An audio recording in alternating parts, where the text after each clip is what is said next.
Տիկին Գալյան, արդեն 2 օր է մեր հարևան Իրանում պատերազմը եւ շատ տարօրինակ է, որ Հայաստանի իշխանությունը պաշտոնապես դեռևս ցավակցական չի հայտնել, որևէ ձևով չի խոսել այս թեմա, միայն անվտանգության խորհրդի ընդհանրական հայտարարությունը մենք ունենք։ Ինչու է այդպես։ Մենք տեսնում ենք օրինակ հարևան երկրները, այլ երկրներ զանգել, ցավակցել են, ինչու Հայաստանի իշխանությունը դեռևս նման քայլ չի արել։ Ես չեմ հանդիսանում անվտանգության խորհրդի անդամ, ես չգիտեմ թե ինչ է քննարկվել անվտանգության խորհրդում, գիտեմ միայն, որ անվտանգության խորհրդի նիստ հրավիրվել է նաև այդ իրադարձություններին նախորդող օրը, այնուհետև հաջորդող օրը եւ արդյունքում մենք ունեցել ենք այն հայտարարությունը, որ ունեցել ենք։ Ես վստահ եմ, որ մեր կառավարության, այդ թվում եւ ինձ համար ցավալի են այն իրադարձությունները, որոնք տեղի են ունենում նախ եւ առաջ ժողովրդի տեսանկյունից,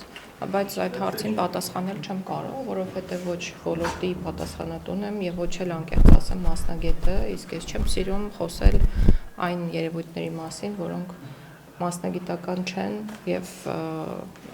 թույլ չեմ տա ինձ որևէ դիրքորոշում հայտնել այս մասով։ Իսկ կարող է օրինակ լինել այնպես, որ կառավարության ղեկավարը ինչ որ բան, այսինքն կոնկրետ Ամերիկայի հետ հարաբերությունները կաշկանդի գանել։ Ես չեմ կարող կրկնում եմ դիրքորոշում չեմ կարող հայտնել, որովհետեւ անկեղծ լինեմ, պատասխանեմ, որ ոլորտին ուղղակի չեմ տիրապետում եւ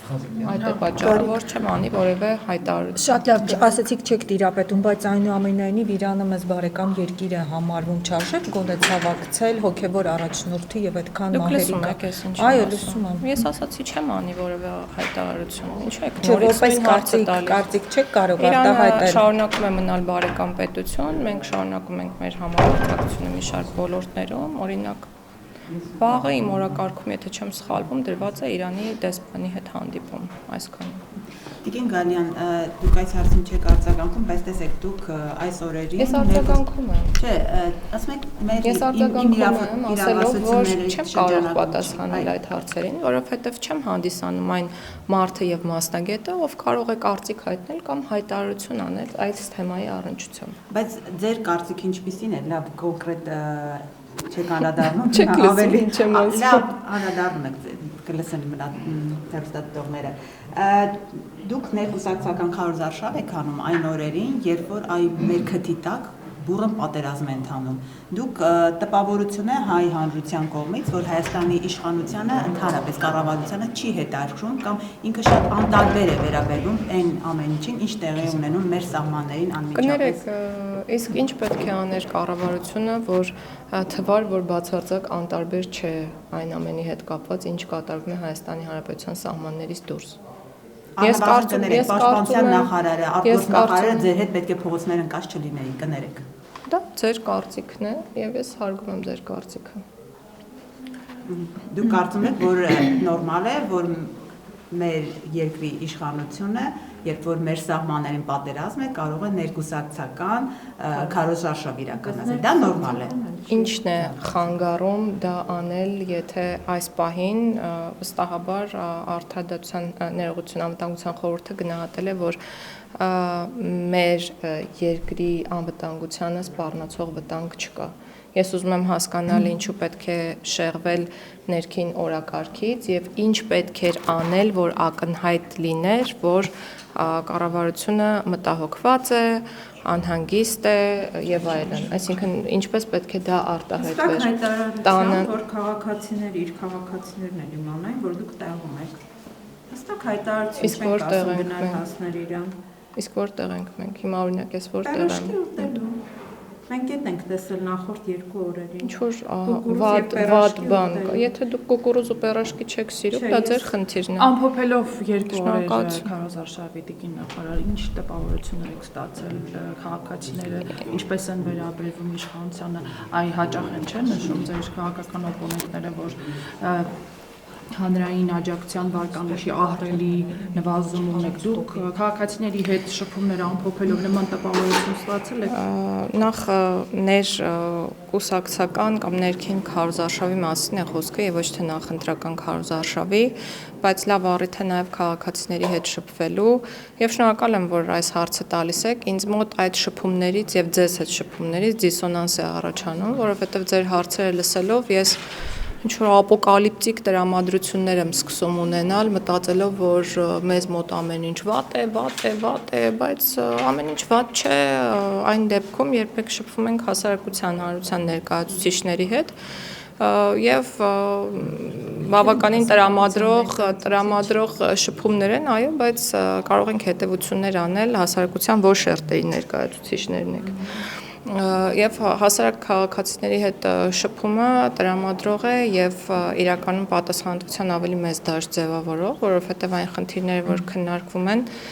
միանշանակ մեզ մղում են ավելի ջանասիրաբար աշխատելու։ Բայց ըստ էության քարոզարշավի, եթե հասարակ քաղաքացիների հետ է գնացել շփվում եք, կառավարության անդամներն են, խոստումներ է տրվում որոշակիորեն, դա ներկուսակցական չի արդեն։ Նախ յուրաքանչյուր առիթ քաղաքացիների հետ շփվելու լավ է եւ դա անում են բոլորը, այսինքն քաղաքականությամբ զբաղվող բոլոր անձինք եւ նաեւ պաշտոն զբաղեցնող անձինք։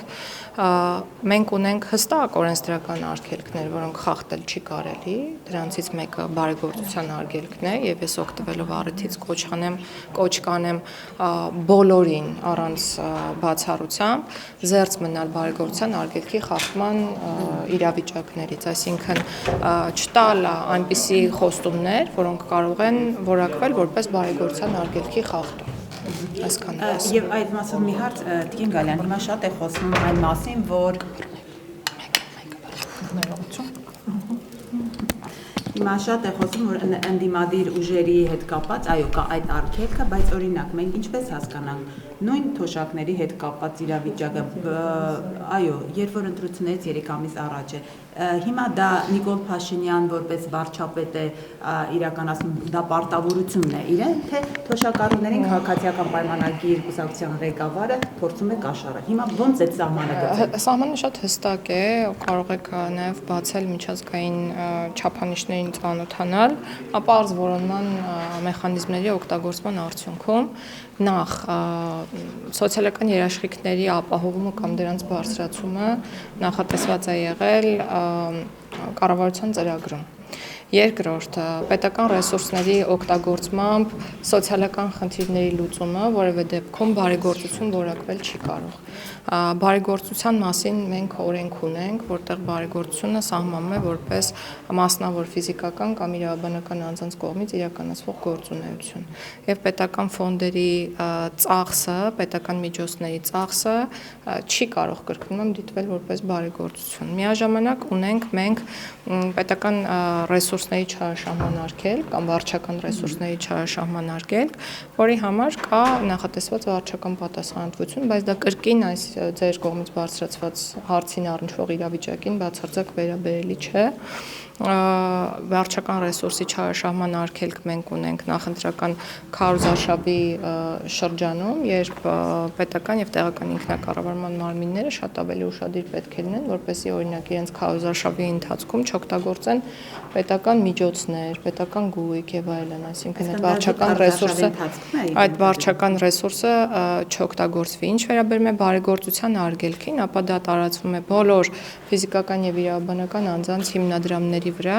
եւ ես խորհուրդ կտամ ուղղակի ուշադիր լինել, տեսեք, այդտեղ էլ նրբություններ կան եւ շատ լավ է, որ առիթ ունենք այս մասին խոսելու։ Ես այն կարծիքին չեմ, որ բարեգործական այն ընկերությունները, որոնք նախօրոք ունեցել են հաստատված տարիների համար ծրագիր հստակ, երբեմն այդ ծրագրերը հաստատվել են իրենց կառավարության կողմից եւ այդ ծրագրերի շարունակական իրականացումը կարող է հանդիսանալ բարեգործության արգելքի խախտում, բայց այդ ծրագրերում ֆինանսական միջոցների ծավալի ավելացումը, շահառուների շրջանակի ընդլայնումը, ընտրություններից հենց առաջ նախորդող իրադրությունում կարող է գնահատվել, այս բան հստակ չասեմ, բայց կարող է գնահատվել, որ կա խնդիր։ Հետևաբար կխնդրեմ բոլոր այն անձանց եւ կազմակերպություններին, որոնք իրականացնում են բարեգործություն, լինել ուշադիր եւ հետեւել այն կարգավորումներին, որոնք մեր երկրում կան եւ գործում են։ Գալյան, բայց ամեն դեպքում իրավապահներն են ձեր ասածին ի հակառակ այլ մեկնաբանություն, օրինակ Վաղարշապատի դեպքը կհիշեք բականը ոնց որ նախորդ ծրագրված էր, բայց ամեն դեպքում ուզում ասել այդքան էլ միանշանակ չի, որ այն ինչ դուք կարծում եք նույնը մեկնաբանում ես դրա համար նշեցի իմ կարծիքը եւ մեկնաբանությունը, չեմ կարծում, որ օրենսդրական բացի մասն է խոսքը, գուցե գիտեք, եթե հիմա տեսեք, ես շատ անկեղծ կգտնվեմ, եթե այս ժամանակահատվածում չգտնվեին, գուցե հստակեցմանը միտված փոփոխություններ առաջարկենք, բայց նախընտրական շրջանում խաղի կանոններ, որ այն ամեն դեպքում փոխելը գուցեև շահարկվի, հիմա չգիտեմ ինչ կխոսեմ, բայց հստակ է, միշտ օրենսդրական նորմերը կարելի է շատ ավելի հստակեցնել, բայց դա չի նշանակում, որ մենք պետք է ընկնենք ծայրահեղությունների գիրկը։ Այսօր էլ այդ կարգավորումները կան բավարար հստակ չափով եւ բավարար կանխատեսելի, որպեսզի մարդիկ կառուցեն իրենց վարքագիծը։ Նախարար եւ ասել եք կներեք, եթե այս ընթացքում պատասխանել եք այդ հարցին, ասել եք, որ պետք է մարտին հրապարակվի Սահմանադրության նախագիծը, հիմա մարտն է, երբ մարտին կհրապարակվի, մարտը դեռ շարունակվում է։ Մենք ես միշտ ասել եմ, որ տեքստը պատրաստ կլինի մարտ ամսին, տեքստը գրեթե պատրաստ է, մենք քննարկումներ պետք է նաև սկսենք խմբակցության մեր գործընկերների հետ, այնուհետև որոշում կկայացվի հրապարակել տեքստը, բայց պետք է նկատի ունենալ, որ տեքստը հրապարակվելու է այն ցանկությամբ, որ կարծիքներ ստացվեն տեքստի փոփոխության հետ կապված, այսինքն մենք բաց ենք լինելու յուրաքանչյուր առաջարկի առաջ, տեքստը լինելու է խիստ նախնական, քննարկելի, որպեսզի մեր հանրությունը ծանոթանա եւ ներկայացնի իր կարծիքը, ոչ միայն հանրությունը, այլ նաեւ մասնագիտական հանրույթը եւ նաեւ մյուս գործընկերները։ Եվ կներեք, որ ասում եք գրեթե պատրաստ է, այդ գրեթեն ինչն է, որ բաց է մնացել, եւ արդյոք այդ պատրաստի մեջ կներեք նաեւ մտնում է անկախության հռչակագիր։ Ասեմ ինչը դեռ չի քննարկվել եւ պատրաստ չէ նախաբանը, առաջին գլուխը, երկրորդ եւ երրորդ գլուխները գնացել ենք միավորման ճանապարհով, այսինքն դարձրել ենք մեկ գլուխ, դա նշանակում է, որ պետության պոզիտիվ պարտականությունը պաշտպանելու քաղաքացիների իրավունքները, օրինակ առողջապահության իրավունքը եւ այլն ավելի ամրապնդվել են, այսինքն պետությունը ավելի մեծ բեռ է պատրաստ վերցնել այդ առումով, պատրաստ չէ եւ չի քննարկվել Սահմանադրության մեջ փոփոխություններ անելու վերաբերյալ հոդվածը, կառավարության հետ կապված, կառավարության գլխի հետ կապված որոշակի դրույթներ ունենք, որ դեռևս չեն քննարկվել եւ այդքանը։ Իսկ Տիկին նախարար ձեր տեղակալ ասում էր, որ հրապարակել չհրապարակելու մասով դեռ պետք է ինչ-որ որոշում կայացվի։ Քննարկումներից հետո Ես կարծում եմ, որ կհրապարակվի, իրականում հենց պատրաստ լինենք քննարկել հանրության հետ կարգավորումները, իսկ պետք է լինենք պատրաստ, պետք է հրապարակենք բարձր։ Իսկ հռչակագրի հետ կապված ինչպես է համաձայնությունը։ Դեռ չենք որոշել, ամեն դեպքում սա մի հարց է, որ շատ երկար քննարկել ենք։ Այսինքն նոր նախորդիվ ձեզ հետ ենք երկար քննարկել, էլի դա քննարկել եք եւ պարոն Դադունցն էլ ասում էր, որ դա տեխնիկական հարց չի, որ մի օրում նստենք որոշենք, այսինքն հանվելու է Տիկին Գալյան։ Դե հիմա ես ձեզ չեմ պատասխանի, երբ որոշում կկայացվի գնալ այդ ճանապարհով, ձեզ երբ հրապարակվի կտեսնեք։ Իսկ ինչու պարզ է, որ որոշումը կա, մնում է տեխնիկական բան, ինչու չեք ուզում հրապարակել։ Որոշումը խորհուրդն է ընդունում, խորհրդում այդ հարցը դեռ չի քննարկվել, իսկ օրակարգում երբևէ չի։ Նախարարությունը որպես օրակարգում երբևէ չի, նախարարությունը միշտ այն բանի կողմնակիցն է, որ Հայաստանի Հանրապետության անվտանգությունը, խաղաղությունը, տարածքային ամբողջականությունը երբևէ վտանգի չենթարկվի։ Դե դրանից է բխում էլի, որ հանելու է Տիկին Գալյան, այսինքն ձեր ասածը գիտեք, մի բան ասեմ, մենք բազմաթիվ առաջարկներ ենք արել խորհրդին, որոնք չեն ընդունվել խորհրդի կողմից։ Ես հիմա չեմ խոսում, որ մենք առաջարկելու ենք կամ չենք առաջարկելու։ Ձեր առաջարկից եմ հարցնում։ Դա էլ պարզ չէ, մենք չենք ձևավորել այդ օրակարգը դեռ, բայց իրականում շատ ժամանակից եւ մեզնից, այսինքն մենք երբ հարմար գտնենք, դա ներկայացնելու ենք խորհրդի քննարկմանը եւ ի վերջո հրապարակելու ենք տեքստը, ոչ մի ինտրիգ, ոչ մի խնդիր չկա այստեղ իրականում, ինտրիգներ մի փնտրեք այնտեղ, որտեղ որ չկա։ Մենք շատ բաց ենք եւ անկեղծ, հարցնում ենք հանվելու, մենք շատ բաց, դե ախր ես չգիտեմ, դուք ինձ տալիս եք հարց, որին եթե ես հիմա պատասխանեմ եւ հետո Աստված մի արասի, լավ դե եկեք այդպես մտածենք։ Ես պահում եմ ինտրիգ, սիրելիներ, կշարունակվի այնքան ժամանակ, մինչեւ մենք չհրապարակենք սահմանադրության նախագծի տեքստը։ Տիկին նախարար, լավ, հարց չէ։ Տիկին Գալյան տարաժամկետ քարոզչությանն է վերաբերում։ Գիտեք, որ ընդդիմադիր քաղաքական ուժերից մեկը ակտիվ քարոզչություն է իրականացնում, թեև նախընտրական քարոզչությունը պաշտոնապես դեռևս չի մեկնարկել։ Քաղաքական ուժի անունը թերևս չտամ, բայց գիտեք, որ քաղաքի տարբեր հատվածներում, այո, բաներների վրա իրենց տնտեսական քայլերն են ներկայացնում, ավտոբուսի վրա հագցված համապատասխան գրությամբ շրջում են։ Այս առումով ընտրական օրենսդրության բաց արդյոք չեք տեսնում եւ կարիք արդյոք չեք զգում փոփոխելու ընտրական օրենսդրությունը եւ սահմանելու կոնկրետ ժամկետ, որ քարոզչության ժամկետից դուրս քարոզչություն արգելվի։ Այնիշ տեղի ունենում իրականում մեր երկրում չափից դուրս ժողովրդավարական կարգի կամ արժեքների ցուցանիշն է կամ ցուցադրությունն է, այսպես ասեմ, գուցե եւ նորից եմ կրկնում, ընտրական օրենսդրության շրջանակներում կան չլուծված հարցեր, բացեր եւ այլն, ընդ որում կան բացեր առաջին հերթին, որոնք վերաբերում են ոչ թե կուսակցությունների ֆինանսավորման թափանցիկությանը, այլ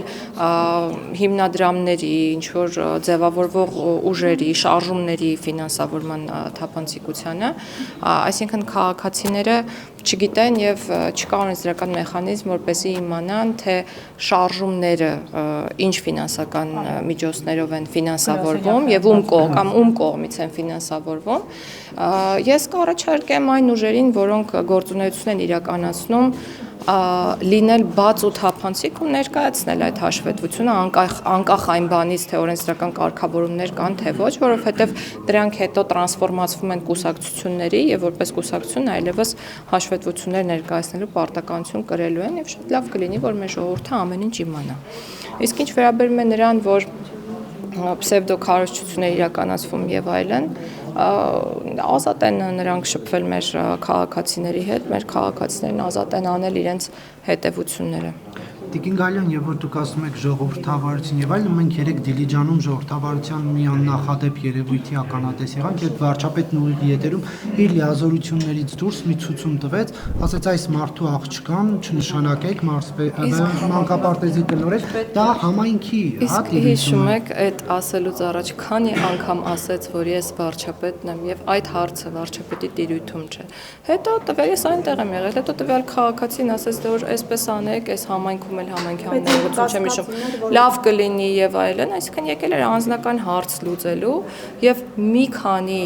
անգամ կրկնելուց հետո, որ դա վարչապետի իրավասությանը չի վերաբերում, վարչապետը ուղղակի ասաց, դե որ այդպես է, արգելում եմ, չնշանակեք եւ սա վարչապետի լիազորությունների։ Այո, եւ վարչապետը դրա մասին հստակ գիտեր եւ 10 անգամ, 10 չէ լավ, 3, 4, 5 թող լինի, անգամ նույն բանը ասաց։ Եվ եթե գալիս է քաղաքացին եւ ասում, որ սա արեք եւ մի բան էլ լավ կլինի ձեր վիճակը, օրինակ ինչ որ մի համայնքում, այլ բան կներեք, բայց չէր մնում վարչապետին, քան ասել այն ինչ որ ասեց, եւ շատ լավ արեց, որ այնպես ասեց։ Ասեք։ Հիմա լիազորությունները չարաշահելու համար վարչապետին ինչ պատասխանատվության պետք է ենթարկվի։ Ինչ լիազորություն է չարաշահելու։ Համայնքի պետի պարտականություններին առնչվող